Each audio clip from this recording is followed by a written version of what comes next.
Here's your friendly reminder. Don't let men buy you drinks. Okay, don't. Now, I would love to do a deep dive on White Lotus just on this topic alone. And I've taken all the photos but like my green screen's not working really. So I'm just gonna hit some main points. Let me know if you want me to like break it down because it's not just men. Okay, it is predators in general. And let me just say right out of the gate, I haven't had a drink since 2004, except at my wedding. I took a little sip of champagne. Like, I'm not an alcoholic too. I want to straight out of the gate say that too. Not an alcoholic. Definitely abused alcohol and drunk when I was younger. But in 2004, I just did a little experiment to see, can I have fun without drinking? I also had like an for a long time. Okay, I was obsessed with my weight and I was like, God, this seems like a lot of calories. And also, like, I'm very sensitive to sugar and alcohol breaks down into sugar and it makes me I'm also narcoleptic. Okay, that's the main reason I don't drink. I'm narcoleptic. Okay, I am so much energy. Okay, I have ADHD. I am the Energizer Bunny until I'm not. Okay, I'm just like, and then fall asleep driving. I fell asleep swimming in 2004, okay? So that was the main motivation, but another part of it, and I actually quit drinking in college for a while too. So I've actually been sober for longer than that, but then I like would try it every once in a while because I hadn't like fully committed to this experiment. But I think in like 2001 or whatever, 2001, I thought, can I go to the bar and smoke cigars because I needed to do something and I had already quit smoking, and just do something and have fun. And then I had to stop smoking cigars because the whole like Monica Lewinsky thing happened, whatever year that was. I don't remember what year it was, but all the guys were like, oh, you want to put that do. So men ruined that for me. And of course back then we were made fun of Monica of all people, not Belle, a predator. Anyway, the point is, I have been living for over 20 years without being drunk. And as a young person, right? But by the way, I went to a kid jail for doing too many wrongs, okay? So I actually, I had so much fun in high school that it almost ruined my life. And so I'm also like a blackout drinker, right? I know that if I drink too much, I will literally talk to my hand, run into a wall. Like it scared me, okay? Alcoholism runs in my family. So I was like, you know what? I think I should stop before I cross that line of no return. And I've also had other addictions, okay, like compulsive eating, codependence. So I know what it's like to feel completely out of control. So I stopped drinking over 20 years ago. And let me tell you how insightful it's been around dealing with men. Because there is, or anybody who is either predatory or has a substance abuse problem themselves. I make them very uncomfortable. So there's two things that I noticed whenever I'd be around men is that most of the men who wanted me to get drunk, it was either A, because they're alcoholics and are very uncomfortable with the idea of somebody not doing what they're doing, right? Like, and I get that mentality. You're like project your own shame and fear on the other person and you're like, oh, well, I don't want to feel bad about what I'm doing and them not doing it makes me feel bad, right? So usually it's someone with a problem themselves, but with men in particular, the main issue is that men use alcohol to control you, right? Because alcohol and drugs takes away it takes away your good judgments. You can't just make it, you're messed up.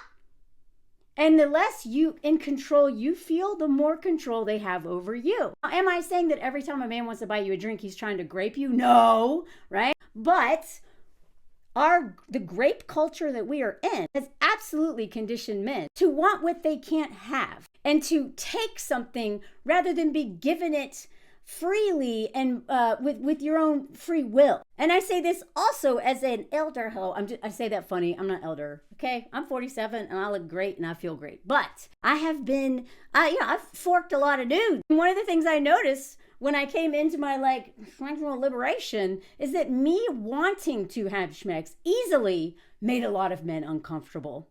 Okay, I was like, whoa, okay, you got some grapey vibes because the fact that you don't have to like trick me or get me drunk or woo me or try to steal something from me, I am actually like, yeah, let's fork. And that's a turnoff. Uh-oh, you might be on a list. And alcohol gives men the perfect way to trick you, okay? That is why in White Lotus, he said to his, and again, I can do a breakdown of all this because it's not just the older brother, right? That woman who went after a teenager, right? The younger brother is a senior in high school, so he is at most 18, but could be 17. Either way, he's a teenager and she is at least in her 30s, I'm guessing. And if that was a man and the brother was a teenage girl, we would all be like, what? So as a feminist, I find that problematic, and I will always find that problematic, right? Where a lot of men are like, oh, lucky guy.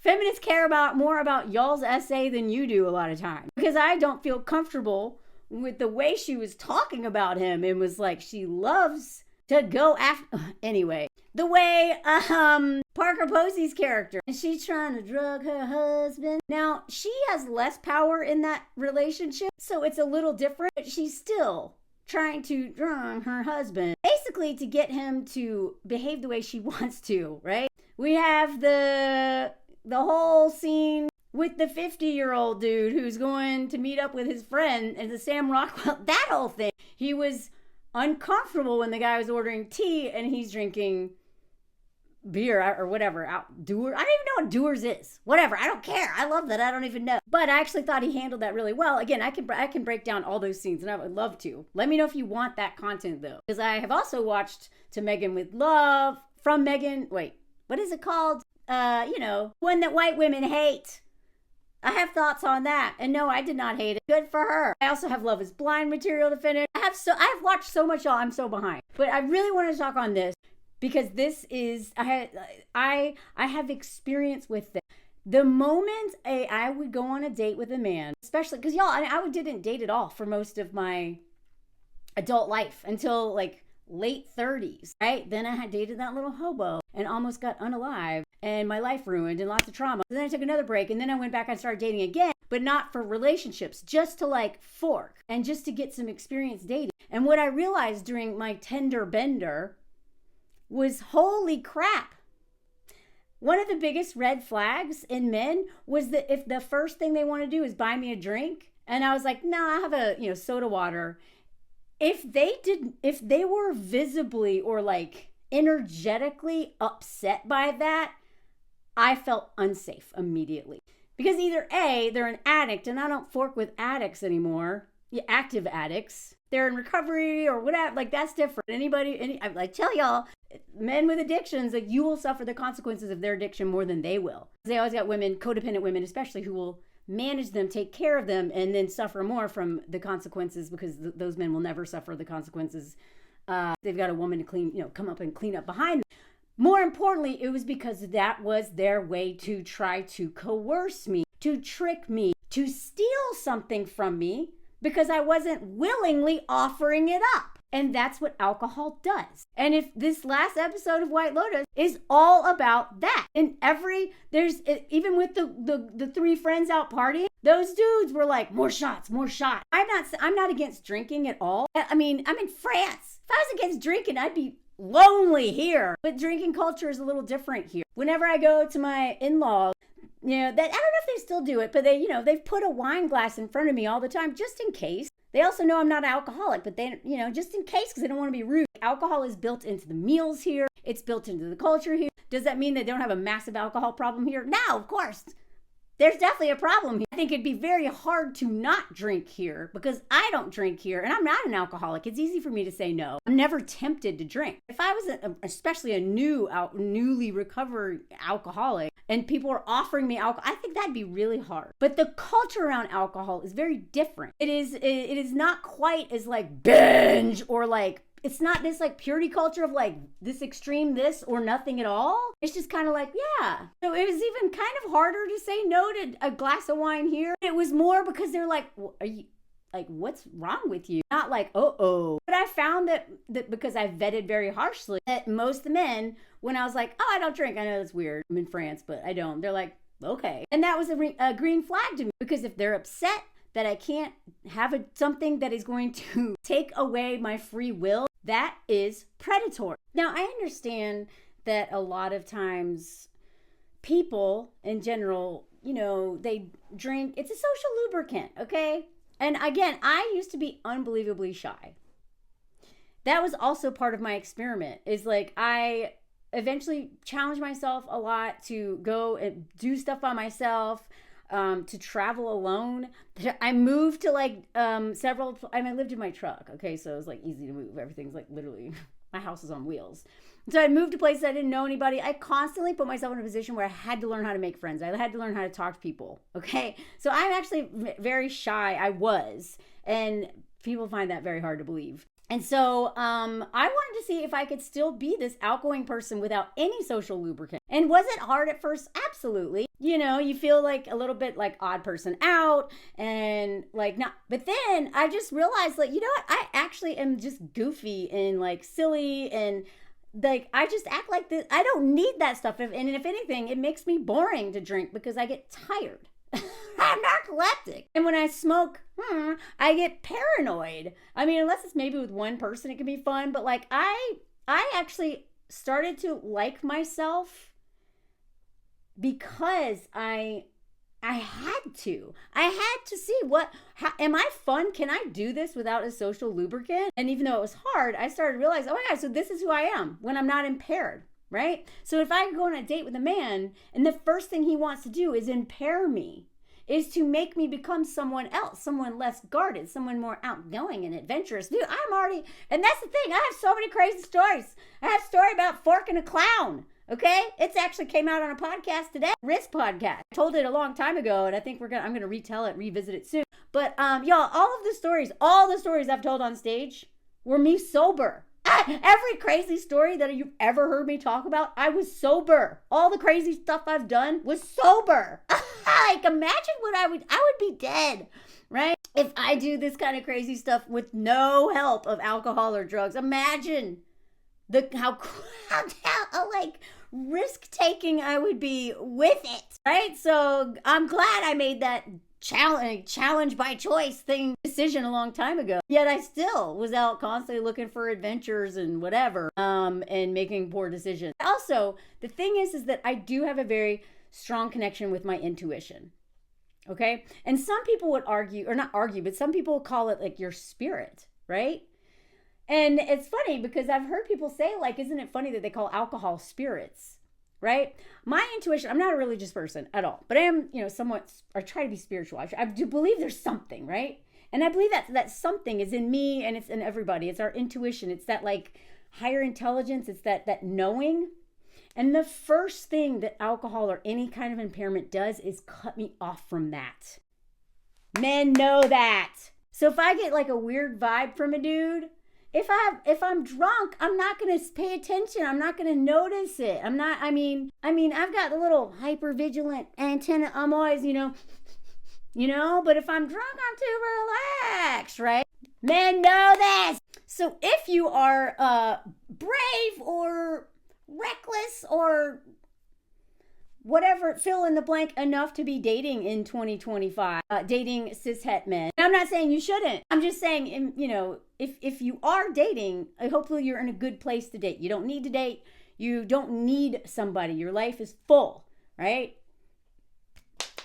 Just like with anything, like if you need something too much, maybe you should try to not need that thing, right? So if you're dating because you don't need a relationship or really want it that bad, because you have, been investing in all the other things and you're going on dates, let me tell you something. Don't drink or have like one drink. But I would suggest that you not order a non-alcoholic drink first, just to see how that goes. How uncomfortable does that make him? Now, I'm not saying that they're not going to be like surprised or be like, right? But if they're really visibly upset or energetically like thrown off by that and are uncomfortable with that and then are weird the rest of the day, you need to get out of there. You are with somebody who is hoping to coerce you through alcohol, who is hoping to cut off your connection to your intuition so that you don't see his game. And the whole thing that players is, like men who call themselves players, you're literally calling yourself a rapist, right? You are literally all about coercing and tricking a woman into sleeping with you, whether it's through alcohol and booze and or straight up lying, or pretending like you want a relationship when you don't, or whatever it is. Men have been trying to trick us into sleeping with them for a long time. Maybe try to cut them off from their biggest trick. Their biggest source of removing our self-protective mechanism is alcohol. Again, I'm not saying don't drink on dates. I'm saying if you do, maybe wait until after you've had a couple drinks that were not alcoholic. And if you are having a good time, I'm not saying that it's not like there's never any awkwardness in dates or whatever. But if you're not having a good time, 2 drinks of non-alcoholics drinks into that, and he's not having a good time, y'all shouldn't date. Don't. Cut your losses there. You're going to remember it differently if you're drinking. You're going to maybe do stuff you maybe wouldn't have done, and all the red flags might seem like pink ones or non-existent. It is so dangerous to mess with men. Doesn't mean that you should just... I'm not saying, a 4B is great for people. Again, I was doing the 4B for the longest time when it was not at all cool. I felt very judged and very lonely in that journey of not dating and being celibate for 12 of my years. I was supposed to be the most active, right? Supposed to be. But that's why I've had such an amazing life doing all this crazy stuff, because I didn't have a man taking my money, my energy, my resources, or derailing my life and keeping me hostage in his little drama, right? I didn't have a man who was the sun and expected me to orbit around him. I was the sun. I did what I wanted. I was like, I want to do this. I want to be a raft guide. I'm going to do this. Now I want to work in the Philippines. You know what I mean? I had all this energy and time and resources I lived my life as a man, right? Except with the ability, drive, and, I had friends, right? And also preyed on, like women are. But in terms of the mentality of just focusing on what I want to do instead of waiting for someone else to do, waiting for a man to take me to this place or, do whatever. I was just like, what do I want to do? I was constantly asking myself that. So I'm very proud of my long celibate life. And so it was very shocking when I did start dating to see how quickly men could derail your life, how predatory so many of them are, and how uncomfortable so many of them are with me having sexual agency, centering my pleasure, and not being someone they have to conquer, but someone who actually wants to engage in consensual thing that's supposed to be fun, just fun. Not for the sake of marrying, not for the sake of this or that or the other, just fun, an adventure, exploring each other, whatever, intimacy. Hold on, where's my hat? Oh man, where's my cat hat? Getting my pleasure. I had fun during those times, but I tell you what, the biggest red flag was right out of the gate, the alcohol thing. I didn't tell them I didn't drink before I went, because to me, it's just so natural. I forget it's weird. And then as soon as I only remember that it's weird to people when men reacted weird. A lot of men didn't care. They're like, okay. To them, they're like, okay, cool. She's not going to order a $12 drink. She's ordering a $3 drink. Great. I'm a cheap date in terms of I don't drink alcohol. So the bill is 3/4 less. But it was always the ones who had the mentality of that older brother. And he said he was pissed when the younger brother was drinking too much. He's like, oh, you got to be on your game. Let them get messy at the bar with those 3 friends. Those guys were and the one time in my life I have related to a Republican woman who's like, I don't think we should be doing this. Just go home. I'm usually the person who wants to keep partying, but I'm also sober, so I know what's going on. So I'm in touch with my intuition, so I can kind of choose my adventure without feeling like I'm, completely robbed of any judgment. But those 3 friends, those men wanted to get them wasted. That brother wanted to get those women wasted. The older woman wanted to get the teenager wasted. The guy in Bangkok wanted his friend to drink with him. Although he, out of everybody, behaved the best, oddly enough. Anybody who is trying to pressure you into drinking and will not let it go is trying to prey on you, is trying to get something from you, is trying to get their way on some level. But if they are a man under patriarchy and you're a woman who dates men, you are in danger with one of those men. Be very careful out there with men in general, but especially when it involves alcohol. Try a little experiment and see how it goes. Anyway, let me know what you think. Please follow my Patreon. This was brought to you by them. Hey, hey, hey, it's the Comet song. Look at that castle thingy. Look at that lake. What is that? But they're all over France randomly. This was a gospel choir weekend. It wasn't supposed to snow, but you know what? I'm here for it, 'cause why the fork not? Look at these horses all behind me in the little cute bridge. This is the Comet song. I share stuff, random stuff out. Look at that white horse. Brr. Anyway, Comet song. I do this at the end of every video, and it's random. But today you're getting the kind of stuff I show on Patreon. I'm actually telling my marriage story over there, by the way. Anyway, next Comet song, more horses. Leave a comment.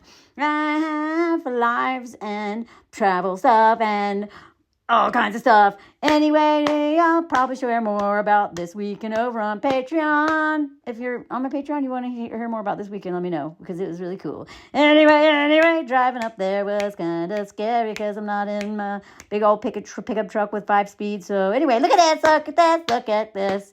Look at this stuff out in the middle of nowhere. It's about an hour and a half or so, and I always have foosball, or baby foot is what they call it, or petanque. There's underwear left there, don't know why. But whatever, it was a great weekend, and maybe I'll show some clips of us singing on over on Patreon. I love my little gospel choir. Anyway, et voila! Let me know if you heard the snowing Comet song.